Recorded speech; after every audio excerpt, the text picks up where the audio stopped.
د مردان د واقعي ټول حقیقت ښکاره شولو. دې چیرمین صاحب ټول حقیقت ښکاره کړلو چې آیا دا واقع څنګه راغله او دا کس څوک و او دا واقع د څنګه راغله. دې ټول حقیقت تاسو زه په دې ویډیو کې شریک کوم. نو ویډیو تر پایه وګورئ. د چیرمین خبره سم شریک کوم. چیرمین څه ویلي دي راځئ ملګرو تاسو اول د چیرمین دا خبرې واورئ چې دا څه وایي.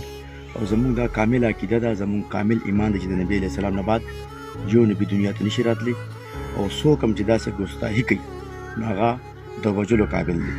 پرون هم چې د زما مخکې دا خبره وکالته نو ما پرون مذمت کولو او دته ما پرون دا خوله خوله واله خو چونکې ما قانون لاس کې نه اغوستو او خلک ډېر زیات ولاړو، هجوم ولاړو، نو په هغه وجه ما ناراستي کړې ده او زه پر زور مذمت د دغه خبرې کوم چې نبی علیه السلام مونږ ته زمونږ د بچو نه زمونږ د سرونو نه خوږ دی، د هغه په ناموس به مونږ هر ټیم قرباني.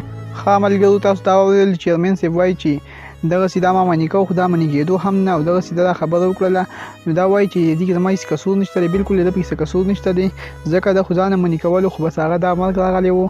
نو ملګرو بس الله دې هغه خپل انجام ته ورسېدو، جهنم ته الله بس لاړلې او بس لکه یاد چې دا مردان خلکو باندې زه فخر کوم ځکه چې دا واقع د چا هم یاد وي نو انشاءالله د هغې نه پس هېڅوک هم داسې قسمه کار نه کوي. ملګرو دا ویډیو ما تاسو ته هم شریکه کړم.